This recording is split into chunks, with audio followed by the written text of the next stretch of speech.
திருநெல்வேலியில் எப்படி எட்டுக்கடை அல்வாவோ அந்த மாதிரி சென்னையில் இருக்கக்கூடிய ஒரு ஃபேமஸான பழமையான அல்வா கடைக்கு தான் நீங்கள் வந்திருக்கோம்.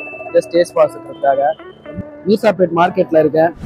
ஏரியாவுக்குள்ளே பூந்தோடனே அந்த சிக்கன் அப்படி இப்படின்னு அந்த ஃபுட்டுக்குன்னு ஒரு வாசனை இருக்குல்ல, சும்மா அல்லது. ஸோ அடுத்த அல்வா தான் நிஜமாவே பழமையான கடையில் நமக்கு அல்வா கொடுக்குறாங்களான்னு போய் பார்த்துக்கலாம்.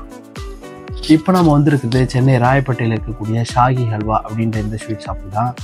ரொம்ப பழமையான கடை இது அப்படின்னு சொன்னாங்க. இங்கே நிறைய வெரைட்டிஸ் இருக்குது, அதுவும் உங்களுக்கு காட்டுறேன். மில்க் பேடா, குலோப் ஜாமுன், கேசர் பேடா. நான் இங்கே அவங்களோட ட்ரேட்மார்க் டிஷ்ஷான நெய் அல்வா அவங்க தான் கேட்டு வாங்கியிருந்தேன்.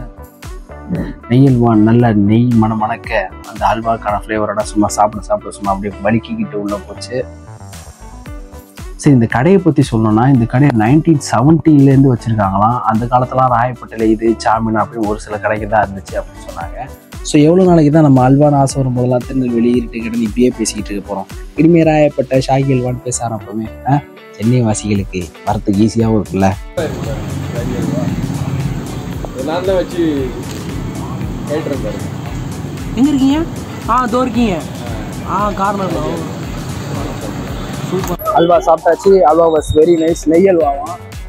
ஆனால் நான் ஒன்று தான் ட்ரை பண்ணேன், அதுக்கு மேலே சாப்பிடல. ஏன்னா லைட்டாக திகட்டுற மாதிரி இருந்துச்சுன்னு. பட் அந்த நெய் அந்த ஃப்ளேவர்லாம் பிடிச்சிருந்துச்சு. 98 கடைக்காங்க கடை.